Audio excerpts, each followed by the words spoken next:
Hi, everybody. Mitch Stannenbaum here. Thanks for joining me today for the security news update. First thing in privacy, we're going to talk about the UK has implemented, well, they haven't implemented, they passed a law. They're trying to figure out exactly how to implement the Online Safety Act. And part of the Online Safety Act requires that social media companies, email providers scan your email, even if it's encrypted, e- email and social media posts both, even if it's encrypted, because they're trying to protect the kids. Legitimately, there's certainly some legitimacy here, but the devil's in the details. And obviously, the other problem is, as soon as you go off and say, well, we have the ability to go scan for this, let's scan for something else that we don't like. And I think that's where people are worried. We'll see what the UK's regulator comes up with, because that's the step where it is right now, where the regulator has to come up with the rules. Um, I don't know where this is going. The UK is not alone. The United States would love to do this. They've got the problem with the First and Fourth Amendment to the U.S. Constitution, which is a pretty big hurdle, especially when you don't have any suspicion that any person has done anything wrong, because the whole idea behind these things is we're scanning everybody's content, everybody who's in the country. And certainly you don't have what's called a particularized, it's hard for me to say, particularized reason to believe that somebody is doing something wrong, which is what's required in order to do a search. So we'll see where this goes in the UK and also in other countries. Also, and this one I didn't really expect. So the last administration came to a deal with GM related to their OnStar system. And the thing about OnStar is it collects a lot of data, which from a privacy standpoint, that's bad enough.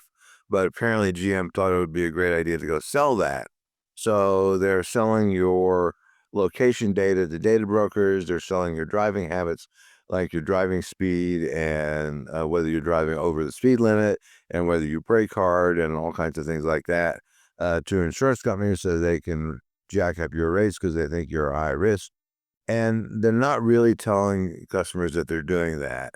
And they're not really giving customers an option to opt out. So as part of this settlement that the last administration came up with GM agreed that they were going to go stop doing this. That was in late 2024. It took all the way till early 2026 for this new government administration to decide that they were going to go accept that. So now that's a done deal. I didn't really expect the FTC to do that. I was figuring they were going to give GM a pass, but they didn't. So we'll see what happens here. But just because GM got caught at it with their finger in a cookie jar doesn't mean the other companies did. And one of the FTC's complaints was they didn't really tell customers they were doing this, which they didn't.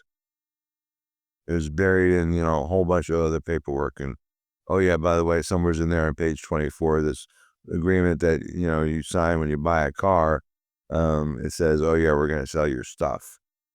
So we'll see. In the AI alerts department, this one is a bit of a shocker. Certainly didn't expect this one.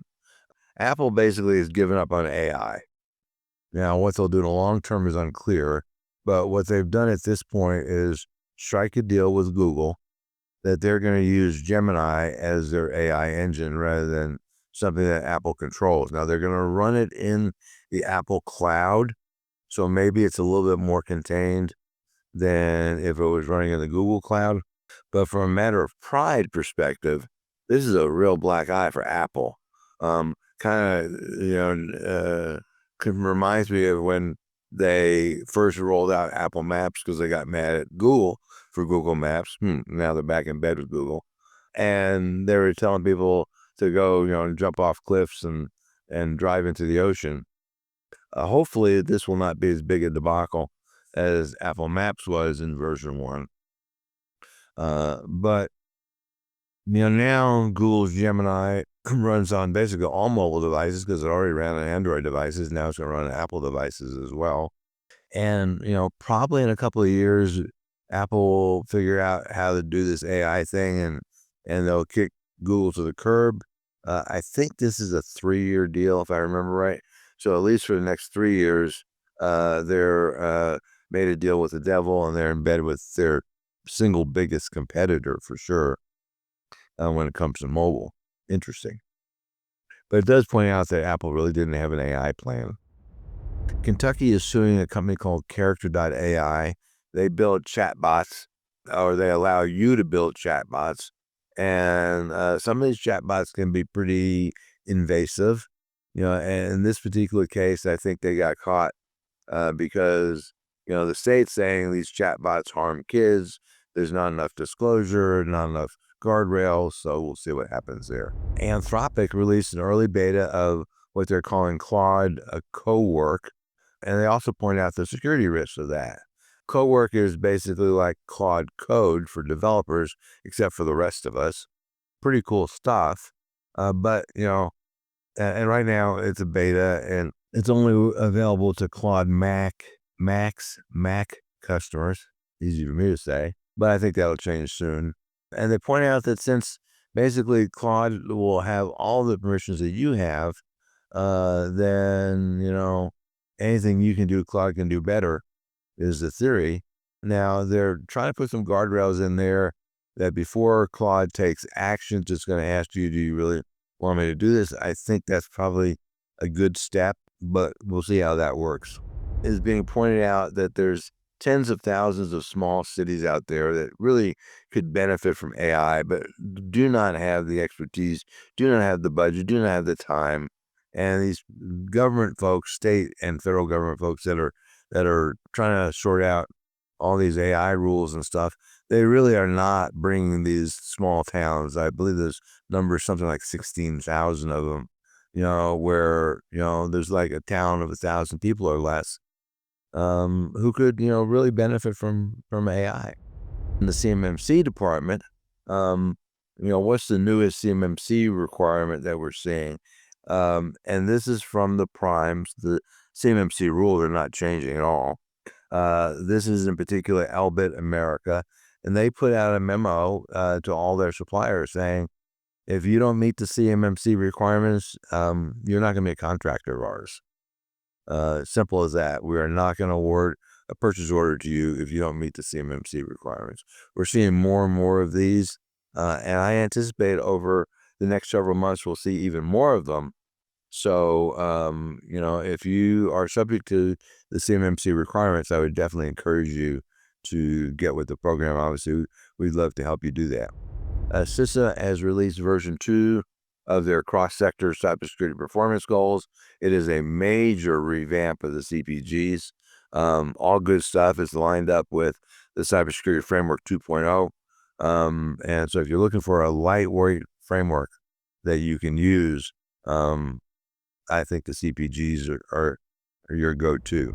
Amazon admitted that they patched a bug in code build, and hopefully they did this before the hackers found it. But basically, this bug would allow for complete takeover of Amazon's own GitHub repository and put every Amazon environment in the world at risk. The company Wiz, who found it, told Amazon about it in August. They patched it in September, and curiously, Google is actually acquiring Wiz for $32 billion. So not that I don't think that factors into the equation, but it is interesting. The states, and there's a lot of them now, that are trying to implement App Store age verification laws. So the Texas law is called the App Store Accountability Act. In this case, because the problem is that legislators are lawyers and not technologists. They don't really know what they're doing. They write these laws that are nonsense. But on the other hand, you'd hope that as lawyers, they would at least have a passing understanding of the Constitution, which apparently is questionable. So the Texas Attorney General is planning to appeal this ruling, but right now the court's saying that shifting the age verification responsibility to the app stores, along with a number of other concerns, along with unconstitutional vagueness and a bunch of other stuff, makes this law unconstitutional. and so they are enjoining its enforcement. I think, we're going to see this in a lot of other states. These guys, their heart's in the right place. I can't argue with that, but their brain is in another place. All right, next. Kaiser settles for $556 million in False Claims Act case. Now, this is kind of points to the fact that the False Claims Act is not just a CMMC thing, it's all kinds of things. So, what Kaiser, I guess, tacitly admitted to doing is submitting claims to Medicare for stuff that they didn't do. So what they did was they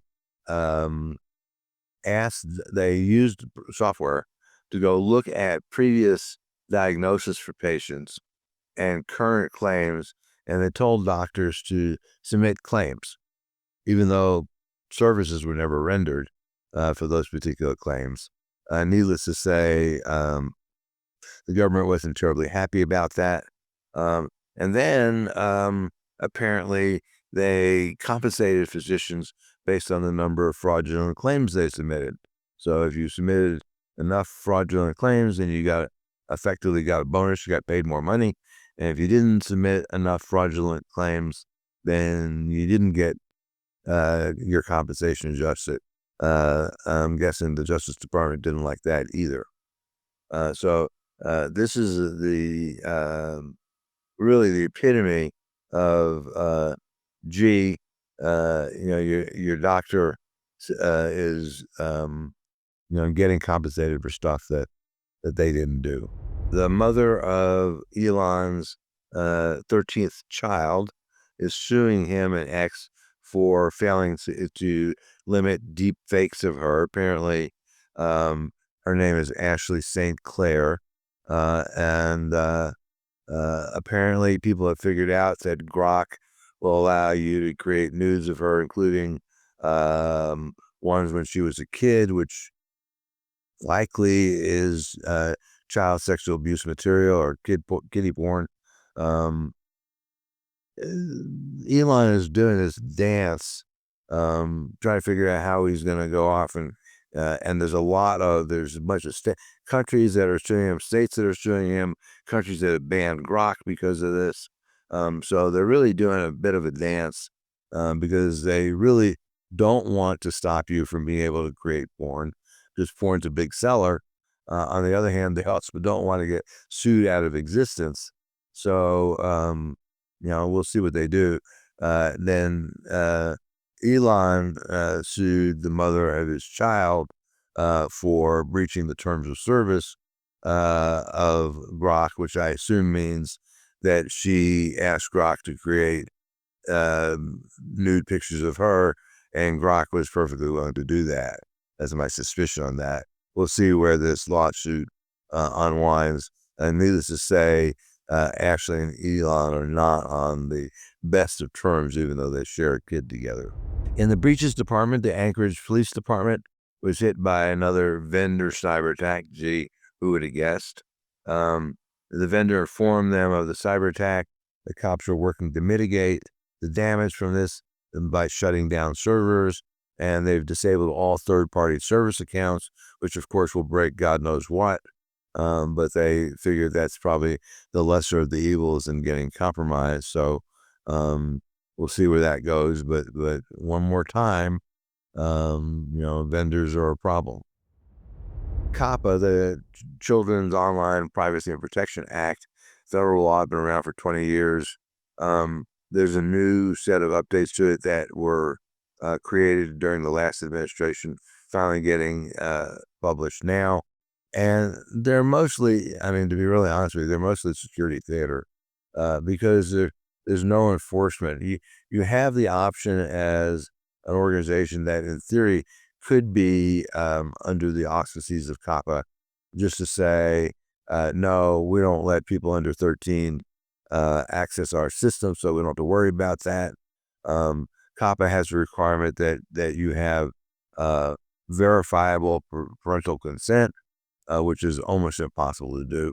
How do you figure out who my parent is? It's really undoable for an online service.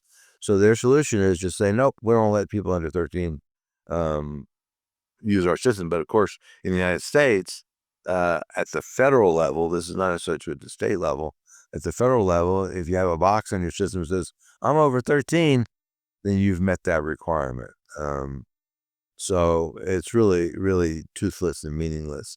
I think where we see a little bit more is under the state level, but those laws are being challenged in court because these guys have got more money than God, the Twitters and Facebooks and all those guys. And so they don't want to be hit by that, and so they're trying to fight back. We'll see where that goes. It's really unclear at this point where that's going to go. Ireland is pushing to eliminate anonymity in social media. We'll see whether they pull this off, but fundamentally they're saying there's all this hate speech and stuff, which there probably is. And the easiest way to go off and cut down on that is that people can't do this anonymously, which the problem is that a threat to free speech, which certainly some people would say it is for sure. So we'll see where that goes. But Ireland is trying to pull that off. We'll see whether they do that. All of the major Western countries have issued a joint warning about industrial IoT, Internet of Things. And you think of IoT as Siri and things like that, but industrial IoT is the thing that keeps the power on, keeps the water running, keeps factories running, keeps warehouses moving, stuff. Have Amazon delivering orders, and the security of those systems really pretty sucky, to be honest with you. So they're saying these are things where the bad guys are going after it because it's really so easy to compromise. I mean, just trivial in so many cases. So, the good news is we haven't had major loss of life yet as a result of this. That doesn't mean that we're going to be lucky enough that doesn't happen, but at least for now.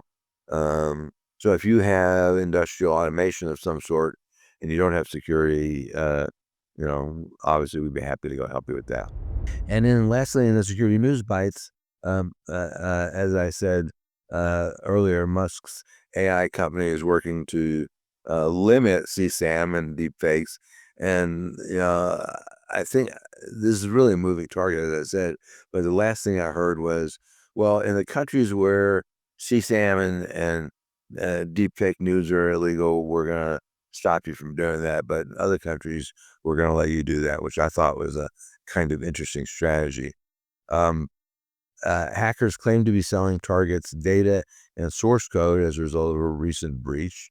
Having your source code sold on the dark web is not great. There was a website up that was doxing, that is publishing the private personal information of ICE agents. That platform has been crippled after a DDoS attack, but the problem is they still have the data. So they have so many different ways they could distribute this data if they wanted to. So we'll see where that goes. It's not great if you're an ICE officer, you're not very popular anyway. And now maybe your family is at risk because somebody's publishing your personal information. OpenAI says ChatGPT will show ads because why not? There's way too much money to be left on the table by not showing ads. But they claim, of course, that those ads won't influence the results. We'll see about that. That one I am not so sure. And finally, the Trump administration says that they're thinking about / will boycott RSA this year because RSA has elected Jen Easterly, the former director of CISA and a Biden administration appointee, to be the CEO of RSA, the RSA conference, not the RSA company. And that just offends them. So they say they're going to go boycott RSA, which, from a grand scheme of things, you have 150,000 people. You have maybe, a couple hundred to maybe 1,000 feds that might have gone otherwise. If they don't go, that will be a loss to them, not a loss to RSA. So, and I suspect that there will probably be low-profile feds in there anyway, in spite of this so-called boycott. But, you know, we'll see. So until next time, stay safe. If there's anything we can do to help you, please reach out to us. We'd love to assist you. And thanks for listening.